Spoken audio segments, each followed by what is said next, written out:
Welcome back to the Bluechip Breakdown, Vols fans. I'm your host, Bull. Happy Wednesday to everybody. In today's video, we'll be talking about the spy position and why I think it's so important for us to find a good spy or two moving forward into the 2024 season.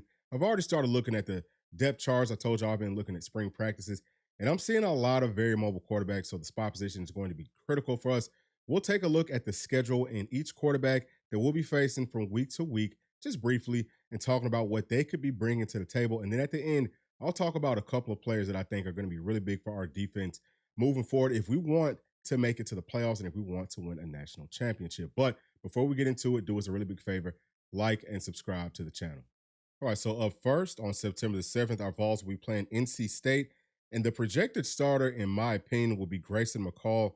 He is a transfer from Coastal Carolina. And right here, you can see his stats.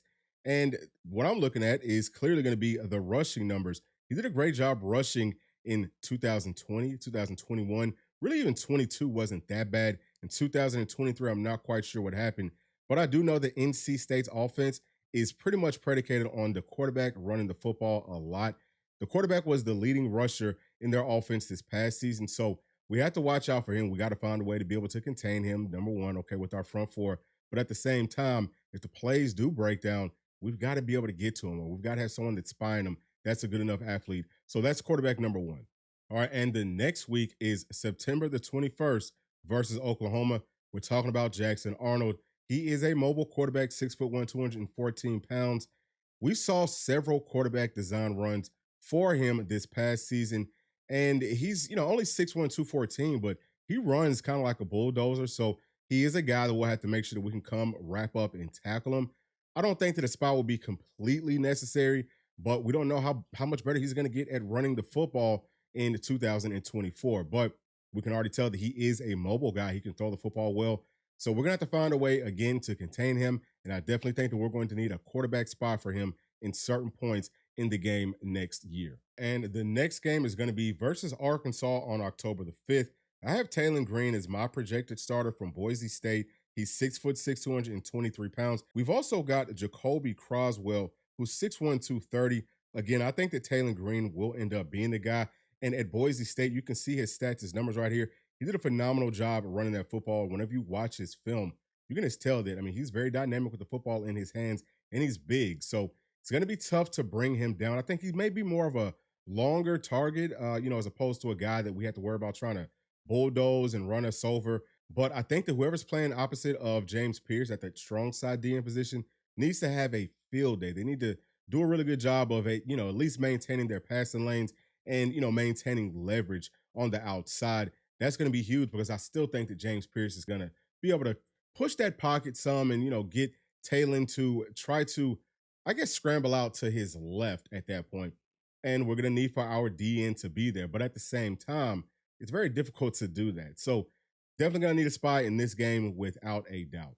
Next, we've got Florida, October the 12th, and Graham Mertz. We saw him this past season, and he doesn't run the ball a lot. He's 6'3", 215. He is capable of running, though. I don't know if it was his offensive line is the reason he didn't run that much this past season, but you have to look out for that, okay? Because we don't know how the offensive line is going to be this year. Maybe he starts to get happy feet, and he just tries to make more plays with his legs.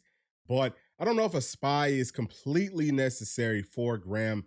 Maybe only in some third down situations. I wouldn't say that you want to do that throughout the entire game, but I would say that for sure you need to have a spy ready going into the Florida week. Now for the third Saturday in October, it's going to be October the 19th this year. We're playing up against Alabama, for those of y'all that don't know, and we're talking about Jalen Milroe. We know what he can bring to the table as far as a dual threat quarterback is concerned. Here's his stats, and obviously this past season, over 500 yards rushing. That tells you a lot about what he's capable of. But we still have to see how he's going to perform in a new offense. Kalen DeBoer coming from Washington. We know that Michael Penix Jr. didn't run the ball that much in Washington. I think he only ran for maybe like 10 or 15 yards. It was something very, very minor. But at the same time, he's not the same caliber of athlete that Jalen Milroe is. I just don't think that the rushing aspect of his game is going to disappear. I kind of feel like Kalen DeBoer is a good enough coach that he will implement some design quarterback runs, and he'll also give Jalen Milroe the opportunity to run if everything kind of breaks down. So that'll be interesting to see how everything plays out right there. We all know that we need some sort of a spy or something for him because he might be the best athlete at quarterback that we'll be facing in the entire regular season. I think that you can throw Taylor Green into that mix as well, but those are two players that, without a shadow of a doubt, you need to have a spy or two. Your defense is going to look a lot different based off of the way that the offenses are kind of moving and working once these two players, get into their new systems in 2024. All right, now November the 9th, we've got Mississippi State. And the two quarterbacks that I see as potential stars right here is Michael Van Buren, who is going to be a true freshman, but he was a four-star coming out of high school, so he might be able to win that battle. But I really think that at the end of the day, it's going to end up being Blake Shapen, who is a Baylor transfer. And he didn't run the ball that much this past season, but he does look like a guy that's capable of, maybe running some. I would say he's a lot more of a pocket passer.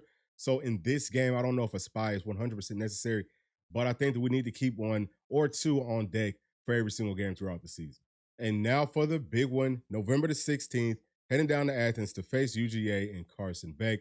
6'4", 220 pounds. He's not a real dual threat quarterback. He's a pocket passer. He wants to stand back there like a daggum statue.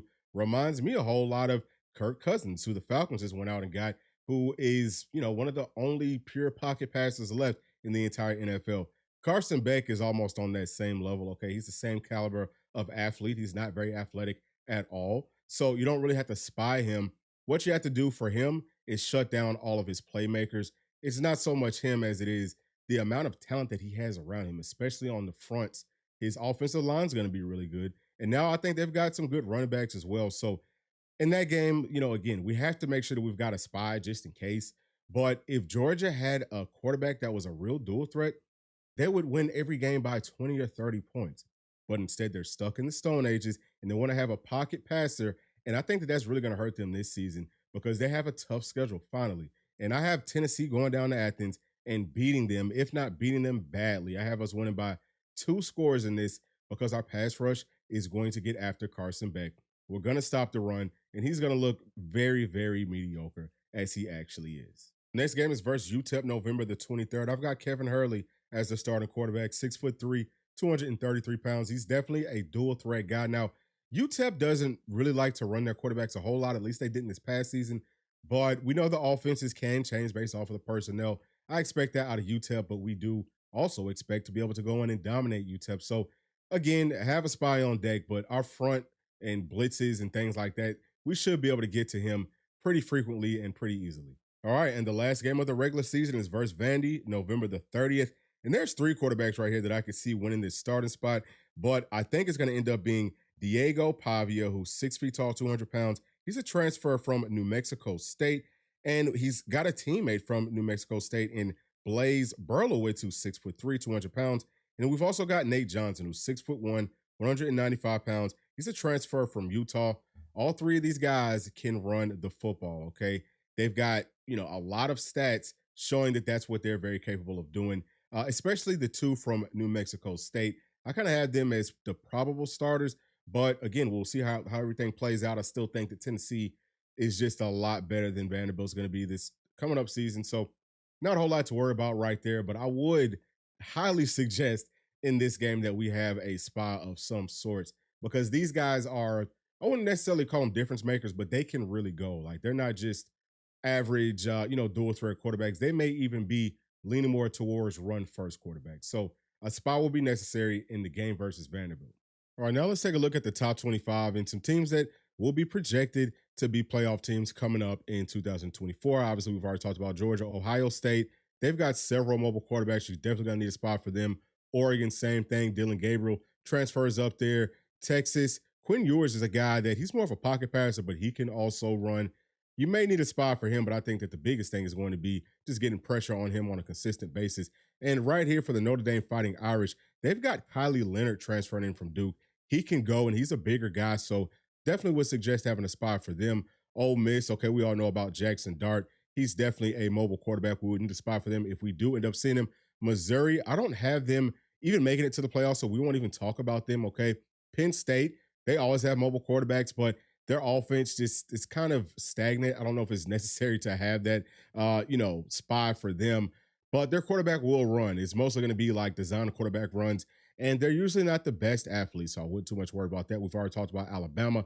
Utah, definitely going to need a spy. at some points for Cam Rising because he can go Arizona. I would say that Noah Fafita is a guy that we need to spy.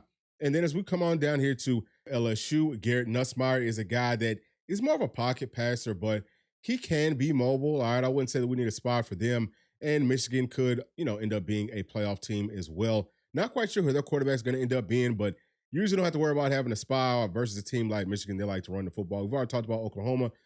Florida State with DJ Uyunglele. We're going to need a spot for him in some points in the game. He will run if things break down, but he's mostly just going to be a pocket passer. And I would say that realistically speaking, those are the main teams that we would have to worry about from a playoff perspective coming up in 2024. All right, so as we can see, we are going to have to find a way to stop mobile quarterbacks because pretty much everyone has them now, all the way from, little league up to the NFL. It's just part of the game. And usually what you want to do to start off is be able to contain them with your pass rush. You have to maintain your pass lanes, and you want to get a good push from the interior of your defensive line. That helps tremendously to kind of slow down these quarterbacks. And I think that will work for most of the guys that we talked about today. But there are a couple of special quarterbacks that can get past that containment and that, just being able to stay inside of your pass rush lanes isn't necessarily going to slow them down enough to be able to win a football game. And for those quarterbacks, we will need a spy. Now, there's different ways that you can do it. And I've seen our team use our Leo as a spy sometimes. I've seen us use linebackers as spies. I've also seen us use the star or the safety as a spy. I don't necessarily care for using a defensive lineman as a spy just because a lot of times the quarterbacks are going to be better athletes unless you're going up against a guy like Carson Beck who, is kind of slow as Christmas. Those guys you can keep contained with a, spy on that front four. But for the most part, if you're talking about guys that can really break a game that are true dual threat quarterbacks, what you need is a linebacker with some speed or a safety with some speed. And then all is going to depend on, the defensive base that we're in. So is it a nickel base where we have two linebackers? Is it a dime base where we only have one linebacker and we've got six defensive backs? That actually works a lot better to spy quarterbacks because now you've got more athletes out on the field. But I would say number one at the linebacker position, Jalen Smith, who's a guy that didn't play much last year, but he might be our fastest linebacker. Now we'll see as we're going through spring. And I think that he could do a really good job of spying the quarterback. He did a good job of that in high school. I also think that Arion Carter, who looked a step slower this past season than what we saw on his high school film, he can do it, especially if he has kind of grown into his body. Okay, coming into 2024, he could be a guy that moves around well enough that can also be a spy on a quarterback. Keenan Pili can do it as well. 6'3", 240 pounds, but he moves terrifically. And we saw him spot some at BYU. He's a really hazy player as well. So I would really probably prefer him to be doing it more than anyone else. But we're just talking about all of our options here. I would say that at linebacker, Keenan Pili would be number one. Now, on to the secondary. I think any of those guys could do it, but number one for me is going to be Kobe Thomas, just because he's got the size, he's got the length, and he's definitely got the speed. I think that he won't just hit the quarterback, but he's going to try to, inflict some real pain on him, and that's important, okay? Anytime that these quarterbacks run, you want to put pain on them to try to deter him from wanting to run even more. And it also tells the coach, hey, we're going to try to lay this guy out, so you better stop running him. That's that bully ball mentality. That's how we do it down here in Georgia. I think that we need to try to implement a little bit of that. Now, you got to be very careful because you can get ejected if you get like a personal foul on the quarterback. But sometimes it might be worth it, okay? Sometimes maybe we might have to bring a guy in off the bench and we say, hey, man, go and lay this quarterback out, not to injure them, but just to slow down a team from running that quarterback too much. So that's what I would do. Number one, okay, for the secondary would be Kobe Thomas. Number two, I'm going to go with Jordan Thomas. He's another guy. He's about the same size as Kobe Thomas. Probably not as good of an athlete out in open space, but he will make some good sure tackles out in the open field, and he's a really good athlete. He can move around well, and I think that he would do a good job of slowing down what teams like to do. Outside of that, a guy like Jalen McMurray, who we haven't seen play on campus just yet. He's the transfer from Temple. I think that he could do it too. Now, it was rumored that he did come in undersized on his visit. How much undersized? I don't know. I think he's listed at about 6'1", 190 pounds. Was he undersized from a height perspective, or was it a weight perspective, or was it both? He just has to make sure that he's at least around 190-ish pounds if he's going to be spotting these quarterbacks, because most of these guys are, 200, 205 pounds and up, and it's going to be very difficult to tackle these guys out in the open field, especially playing defense whenever you want to, again, put some paint on a guy if you are too light. So I will look out for him. And another guy that I really like is Christian Charles and Christian Harrison. Both of those guys can do it well. Now, it's all going to depend on who's starting out there on the field. And maybe, we might kind of have some packages where we can utilize guys in different games. Like guys have different roles, and we can use those guys, in those roles. And I think that that would help Tennessee out tremendously, just as far as being able to get more players out on the field.